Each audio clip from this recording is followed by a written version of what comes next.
Zoom has changed the settings by default in meetings. So if you had meetings last week in Zoom, today is Saturday, April 4th, 2020, then meetings that you're running next week may have a password set. So this is my default meeting that I use all the time. I know the number by heart. That's my personal meeting ID. When I did a video earlier, I couldn't log into this meeting because it said I required a password, but I never set a password. So Zoom has made changes to everyone's account by default, which means it's turned on automatically to require a password, and put people in waiting rooms. If you don't know what your password is, you can find out two different ways, and you can edit the password. The first way is actually going into my meeting and I clicked invite. That annoys me. I clicked invite and I can see right here the meeting password. I changed it so it was easy. 1, 2, 3, 4, 5, 6. So if you're in a meeting and people are saying, I need a password, I can't find a password, and you're getting all these messages in email or text or whatever, then you don't have to stop the meeting. Just click on invite and you'll see the meeting password right there. If you are not in an active meeting, let me end this, then go into your Zoom settings. So this is my Zoom desktop client, and click on edit, because these are all my upcoming meetings. Click on edit, and right here you'll see the meeting password. This is the only place that you can change this meeting password. I didn't find a place that you could change it on Zoom's website. I only saw it here. So if you have a meeting that's a recurring meeting, so you had people that joined last week with the same ID and they're going to join this week with the same ID. This week they may have a password.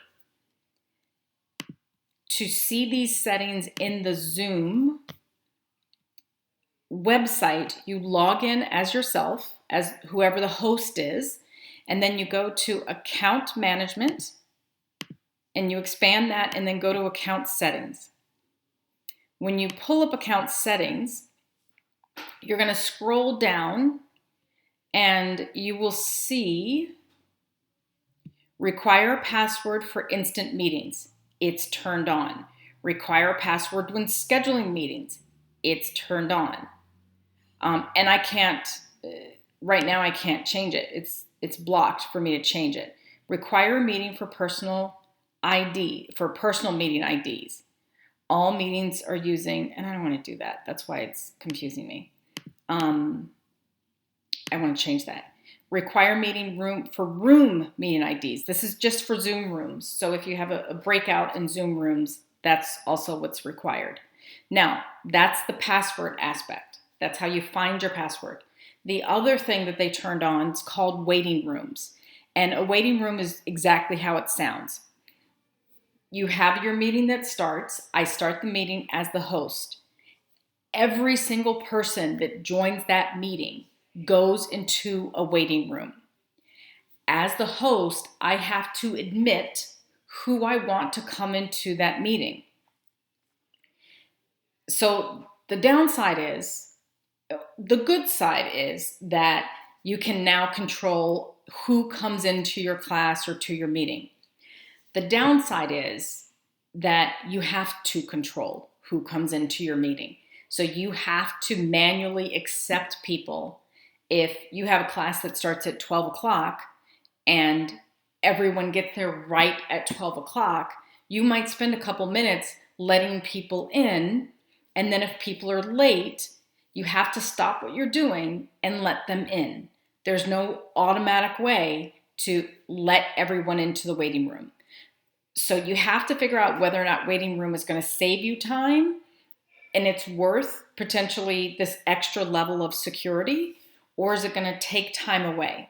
Because if people are joining late and somebody gets there at 12:02, they're sitting in the waiting room and can't hear you or see you until you admit them and let them in, which means you have to stop what you're doing and let them in.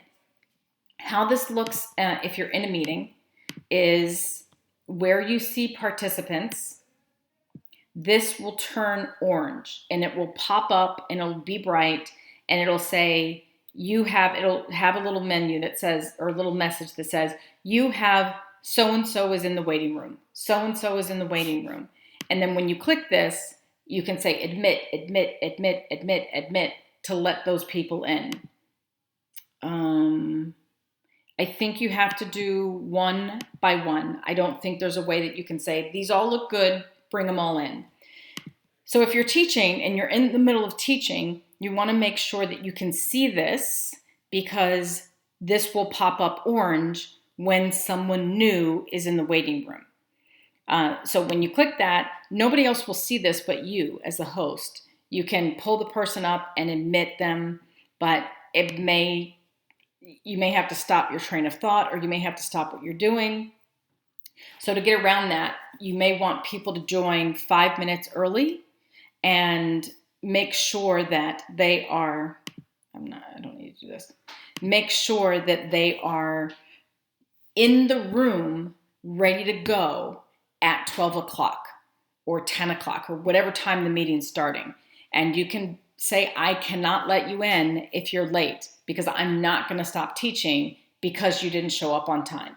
So either get there 5 minutes early, make sure you're ready, or you're going to have to watch a recording, or you're going to have to do this later. Otherwise, you're going to have to stop in the middle and let people in. Let me know if you have any questions. Thanks.